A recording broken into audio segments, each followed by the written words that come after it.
good one. Came out to the caravan this morning. Katie. Came out to the caravan this morning and went to unlock it. And I'll show you what we did.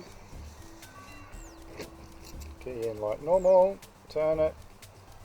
The little handle lifts out and then stuck. It, I don't know if you can see that. Yep, so it won't move at all, and when you let it go, it pops back in like it's locked. So tried spraying some WD-40 in it, and that is not doing anything yet. Hasn't changed at all. I've tried banging it around, thought maybe one of the latches is stuck or something. I have no idea why. It's always worked really well, really easy key to open and close.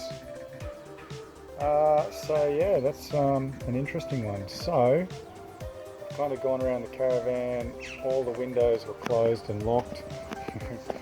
The only thing that I have is one of the roof hatches I normally leave open above the shower just to let a bit of ventilation in and out. So plan is to see if I can open that up all the way and get Katie I'll lower Katie down in and see if we can open the door from the inside.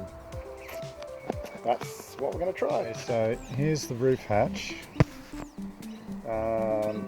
It's got fly screen in there, and it's got a brace for the fan, which I'm going to have to pull out. So the fly screen I'm going to have to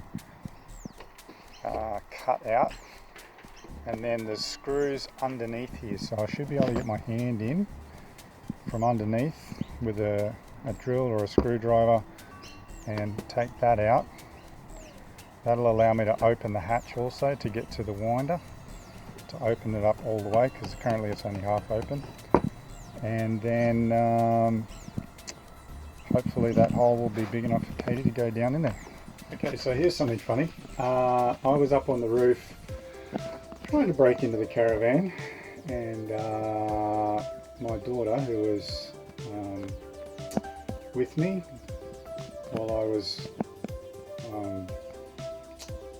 up on the roof, I guess, she got bored and she grabbed the keys for the caravan and unlocked the door. I asked her what she did. She said, I just turned the key harder.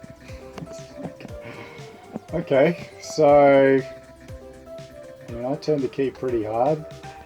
I didn't want to break anything because a lot of the mechanism in these locks is all plastic. Anyway, I think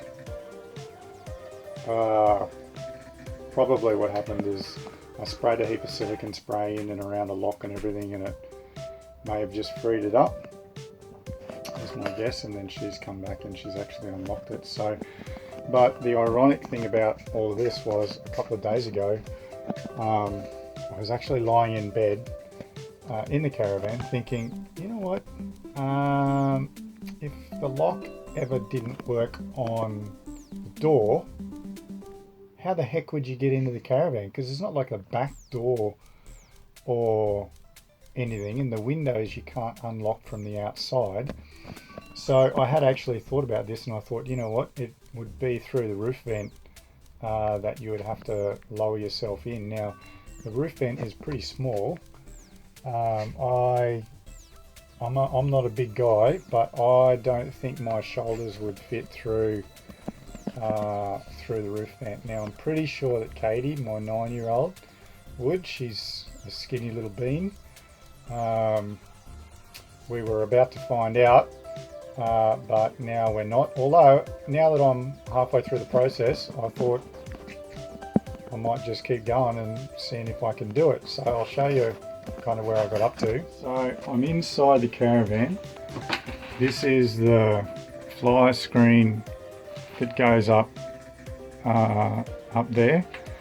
Now I was able to, I broke the fly screen. This actually goes this way. I put a hole in the fly screen so I could get my hand through because the screw is on the inside. And I was able to get a drill through on the inside and unscrew the screws, and that was about as far as I got when Katie then was able to open the door. So I didn't proceed from the outside, so I thought to myself, well, I'm just going to come inside and keep playing around with it. So around that part is, here's one intact. So that part that we were just looking at is obviously the screen, and it goes up into there. Then there's this part here that has like a cover kind of thing around it, and it's just got 4 screws. So that just dropped off really easily. Then up in there is 2 more screws, and that holds that inner part in. Now the dilemma that I did have, here I'll go here so you can see me in the mirror. The dilemma I did have then was that they'd put so much silicone on around the roof part of it that it had all seeped through and onto this part. So in order to get this off, I had to get a knife, one of these kind of blade things that is fairly long, and cut around the outside of it, the silicone, to let the silicone go so that I could pull it down. The biggest dilemma that I have though is still there, and that is this metal. That's a metal bar. So the top part of the vent is metal. All of this bottom inside part is plastic, right? But that metal bar that goes across there that holds the fan and the window winder, I thought it might have been a part of the inside part, but it's not. I'll show you this, and I've got the sun up there. So it's actually a part of the outside part, and it's been spot welded onto the outside part. So I reckon I could actually swing off that. That would hold most of my weight, and it would not come down. So what I'm actually going to do is I'm gonna just knock that weld off with a sharp chisel. Get in behind there and knock them off. And while I'm here, the other issue I was having was that fan, well, the fan motor is a bit not real great. This switch doesn't really work properly. You've got to kind of flick it a bit to make it work. Maybe a bit of silicone spray and that might fix that. I'll try that. But the other dilemma that we had was that this fan, not long after I got it, actually exploded. Where's the here? That's what's left of the fan. So I turned it on, and this has been so sun damaged that the fan literally just flew apart. It's so soft and just deteriorated.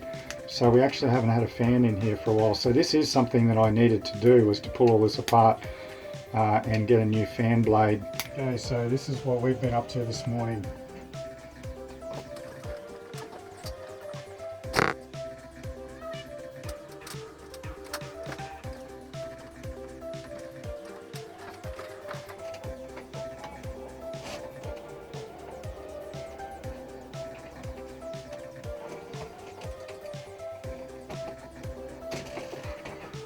Dad.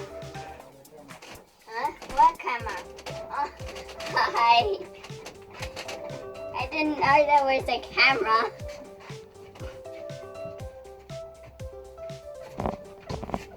Hi, camera. Color. So that's what we've been doing.